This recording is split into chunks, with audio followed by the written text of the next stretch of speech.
시절 지날 때 깊은 한숨 내쉴 때 그런 풍경 보시며 단식하는 분 있네. 고와 같이 너희를 버려두지 않으리. 내가 너희와 영원히 함께하리라. 성령이 오셨네. 성령이 오셨네. 내 주에 보내신 성령이 오셨네. 우리 인생 가운데 친히 찾아오셔서 그 나라 꿈꾸게 하시네. 억눌린 자 갇힌 자 자유함이 없는 자 피난처가 되시는 성령님 계시네. 주의 영이 계신 곳에 잠자유가 있다네. 진리의 영이신 성령이 오셨네. 성령이 오셨네. 성령이 오셨네. 내 주에 보내신 성령이 오셨네. 가운데 친히 찾아오셔서 그 나라 꿈꾸게 하신대.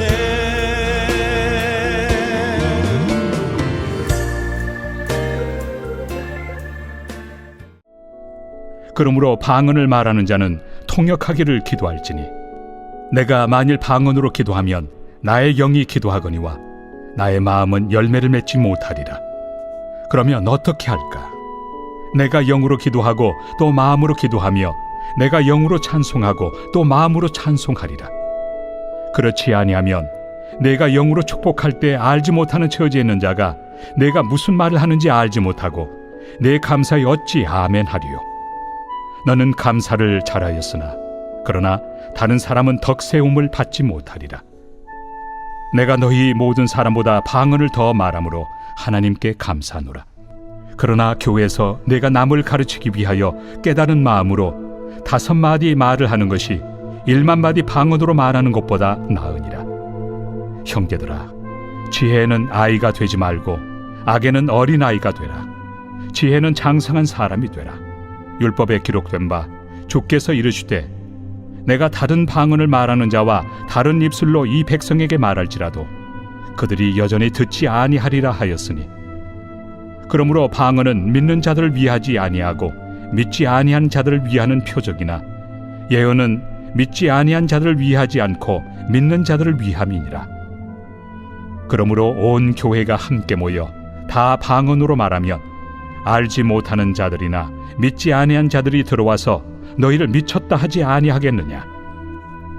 그러나 다 예언을 하면 믿지 아니하는 자들이나 알지 못하는 자들이 들어와서 모든 사람에게 책망을 들으며 모든 사람에게 판단을 받고 그 마음에 숨은 일들이 드러나게 되므로 엎드려 하나님께 경배하며 하나님이 참으로 너희 가운데 계신다 전파하리라. 6월 10일 수요일 6.19 온전한 기도에 오신 여러분을 환영합니다. 이 세상에서 사람과 동물을 구별짓는 가장 결정적인 특징이 무엇일까요? 많은 교양서적과 학자들은 그것이 바로 언어라고 말합니다. 인간은 언어를 통해 무리를 넘어 사회를 구성하고 그 사회 안에서 고유한 문화를 창조하고 전수합니다. 즉, 우리가 사용하는 언어 안에는 우리의 세계관과 문화의 기준이 고스란히 담겨 있다는 것입니다. 우리의 신앙생활도 마찬가지입니다. 오늘 본문에 등장하는 예언과 방언은 결국 영적인 말이며 언어입니다. 그렇다면 이 영적 언어들 안에 담겨야 할 고유 문화와 기준은 무엇이어야 할까요? 바로 성경의 진리, 예수 그리스도, 그리고 하나님 나라의 복음이어야 합니다. 이 백성은 내가 나를 위하여 지었나니 나를 찬송하게 하려 함이니라. 이사야 43장 21절 말씀. 사람은 하나님을 찬송하고 예배하는 존재로 지어졌습니다. 그래서 우리의 영혼은 본능적으로 하나님을 더 깊이 만나기를 갈망합니다. 이 간절한 갈망은 성경에 등장하는 수많은 믿음의 선조들의 삶 속에서도 선명하게 나타납니다. 모세는 회막에서 사람이 자기의 친구와 이야기함 같이 여호와와 대면하여 깊은 교제를 나눴습니다. 다윗을 비롯한 믿음의 사람들은 깊은 찬양과 기도, 그리고 말씀 속에서 하나님의 세미한 음성을 들으며 하나님의 뜻을 깨달았습니다.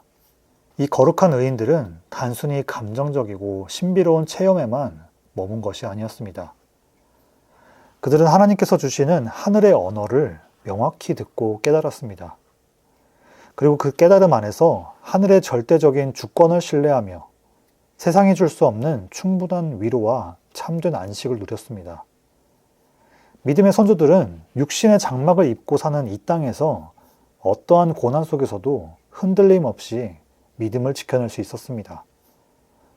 고린도 교회 성도들 역시 이처럼 하나님을 향한 순수하고 뜨거운 열정을 가진 사람들이었습니다. 어제 본문 2절과 같이 고린도 교인들 중에 방언을 통해 영어로 하늘의 비밀을 말하는 이들이 있었습니다. 하나님과 비밀스럽게 소통하는 영적 체험을 크게 기뻐했습니다. 바울은 이들의 열정을 칭찬하며 신령한 은사를 사모하라고 권면했습니다. 하지만 이 모든 영적인 언어가 개인의 자랑이나 스펙으로 끝내서는 안 되며 반드시 공동체를 세우는 사랑과 덕의 바탕 위에서 행해져야 함을 당부합니다. 그렇다면 교회를 세우는데 덕이 되는 언어 생활이란 과연 무엇일까요? 바울은 14절에서 이렇게 진단합니다. 내가 만일 방언으로 기도하면 나의 영이 기도하거니와 나의 마음은 열매를 맺지 못하리라. 이것은 바울 자신의 진짜 영적 상태를 고백하는 것이 아닙니다. 랍비들의 전형적인 대화 기법을 빌려서 너희들이 지금 그러고 있다. 이것을 직설적으로 정죄하기보다는 내가 만약 그렇다면이라고 표현하면서 고린도 교회의 모순을 거울처럼 비춰주는 것입니다. 통역이 없이 영어로만 기도하면서 예배의 분위기를 몽롱하게 만드는 것은 개인과 공동체에 아무런 열매 맺지 못하는 반쪽짜리 신앙이라는 지적입니다. 요한복음에서 예수님은 영과 진리로 예배할 때가 온다라고 하셨습니다. 진리의 성령님은 우리의 지성을 마비시키는 분이 아닙니다. 도리어 어두운 지성을 깨워서 하나님의 말씀을 명확하게 보게 하시는 분이십니다. 그래서 바울은 15절에서 내가 영으로 기도하고 또 마음으로 기도하겠다고 다짐합니다. 영적인 체험인 방언과 하나님의 말씀을 깨닫는 지성, 그 마음이 하나로 통일될 때 진리를 단순히 감정으로 삼키지 않고 인격과 삶으로 온전히 소화해내는 참된 예배자가 될 수 있습니다. 우리가 드려야 될 예배는 불분명하지 않은 것과 신비로운 것이 아닙니다. 보이지 않는 하나님을 향한 믿음이 우리 삶의 선명한 실상이 되는 자리입니다. 그래서 하나님은 성령을 통해 우리의 지성을 깨우치시고 가장 명확하고 온전한 고백으로 예배를 드리게 하십니다. 바울은 왜 이토록 알아들을 수 있는 언어와 배려를 강조할까요? 바로 앞장인 고린도전서 13장에서 그토록 강조했던 사랑 때문입니다. 사랑은 무례히 행하지 않으며 자기의 유익을 구하지 않습니다. 나만 은혜를 받는 것을 넘어서 내 옆에 지체를 살피는 사랑이 공적인 예배 자리에서 구체적으로 적용된 것이 바로 오늘 본문의 가르침입니다. 16절을 보면 아무리 영으로 유창하게 축복하고 방언으로 감사를 잘하였어도 다른 사람이 알아듣지 못하면 아멘으로 화답할 수 없다고 경고합니다. 이 원리가 실제 우리 교회 공동체 안에서 어떻게 나타날 수 있는지 두 가지 예를 들겠습니다. 먼저 우리 교회에서 한어권 성도들과 영어권 성도들이 한자리에 모여 교회의 중대한 안건을 회의한다고 해봅시다. 그런데 그 회의에서 오직 한국어만 사용한다면 어떻게 될까요? 한국어를 하지 못하는 사람들에게 이 회의 시간은 힘들고 고통스러운 시간일 것입니다. 만약 회의 때 중요한 안건을 최종적으로 결정해야 되는 상황이 왔을 때 공동체 유익을 위한 바른 선택을 하려면 회의 전체의 내용과 흐름을 알고 안건에 대한 충분한 이해가 있어야 마땅합니다. 하지만 언어가 통하지 않아 전혀 이해하지 못했다면 어떨까요? 결국 그 회의 이후에 내려진 결정들은 누군가에게는 깊은 차별감을 안겨줄 것이고 그 차별감은 서서히 분노가 되어서 공동체를 분열시키는 치명적인 시작이 될 수 있습니다. 또 다른 예를 들어보겠습니다. 만약 제가 지금 이 설교 자리에서 하늘의 언어를 말한다면서 여러분들을 향해 랄랄랄랄라 랄랄랄랄랄랄라 하고 방언을 한참 한 뒤에 여러분 아멘이십니까? 동의하시나요? 그렇게 살기로 함께 결단하시겠습니까? 그렇다면 기도로 오늘 예배를 마치겠습니다. 라고 한다면 여러분은 지금 어떤 기분이 드시나요? 당황스러움 속에 맞지 못해서 아멘 하시겠어요? 결코 동의할 수 없을 것입니다. 설교자가 하나님께 감사하다는 표현을 하든 여러분들에게 신앙의 질문을 던지든 알아들을 수 없는 말로 하게 된다면 영적인 공감이 불가능해지고 그 자리의 모든 소중한 순간은 결국 낭비처럼 느껴지게 될 것입니다. 이와 같이 교회 공동체 안에서 나타나는 수많은 갈등과 차별의 이유는 대다수 서로를 향한 공감과 충분한 이해를 위한 배려의 과정이 없었기 때문입니다. 나만 아는 방언을 고집하며 소통을 거부하는 행위가 왜 위험한지 동의하실 것입니다. 내가 아무리 은혜로운 체험을 했더라도 타인을 향한 충분한 배려와 해석의 과정이 없다면 번역되지 않은 영성은 누군가에게는 폭력이 되고 차별이 되면서 공동체를 허무는 걸림돌이 될 수 있습니다. 그래서 우리에게는 십자가의 성육신적인 긍휼이 필요합니다. 여기서 우리는 예수 그리스도의 십자가를 떠올려야 합니다. 하나님의 본체이신 예수님은 우리가 도저히 알아들을 수 없는 하늘의 크고 놀라운 영광을 인간의 몸을 입으신 성육신, 십자가 사건을 통해서 우리가 만지고 깨달을 수 있는 땅의 언어로 온전히 풀어주셨습니다. 이것이 바로 성육신의 은혜입니다. 이후에 이를 깨닫게 하기 위해서 부활의 몸으로 말씀하신 것이 아니라 부활하시고 하나님 우편에 가신 후에 약속대로 예수님을 증언한 성령 하나님을 우리에게 보내주셔서 예수님의 가르침들을 깨닫게 해주셨습니다. 우리가 개인의 영성을 위해서 방언으로 하늘에 신령한 것을 구하는 것도 중요합니다. 하지만 교회의 공동체 안에서는 이 성육신의 정신을 닮아야 할 것입니다. 그리고 믿음과 소망을 주실 성령 하나님의 역사를 구해야 할 것입니다. 오늘 본문 20절에 나온 지혜에 장성한 자들은 성육신의 사역을 닮아가는 이들입니다. 그리고 하나님의 역사를 간구하며 성령을 통해 나타날 열매를 기대하는 이들입니다. 영적으로 장성한 분량에 이른 자들은 영적인 깊은 교제에서 얻을 은혜를 영적으로 연약한 자들도 알아듣고 공감하며 이들이 아멘할 수 있는 언어의 성육신적 사역을 더해내는 긍휼과 겸손, 섬김의 태도가 우리에게 필요합니다. 그래서 바울은 본문의 심장과도 같은 19절에서 이렇게 선언합니다. 그러나 교회에서 내가 남을 가르치기 위하여 깨달은 마음으로 5마디 말을 하는 것이 1만 마디 방언으로 말하는 것보다 나으니라. 유대인이자 바리새인이었던 바울에게 숫자 5는 단순한 수치가 아닙니다.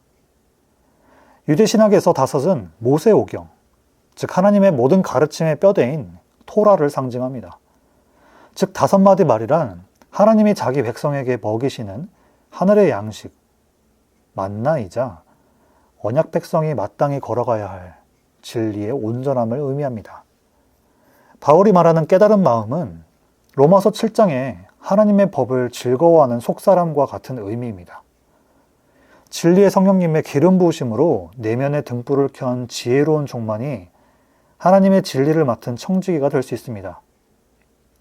깨달은 마음을 가진 이들은 나만 아는 은밀한 방언, 그 1만 마디보다 하나님의 언약과 진리를 깊이 소화하며 영적으로 연약한 자들에게 긍휼과 사랑으로 가르치는 5마디의 말씀을 말합니다.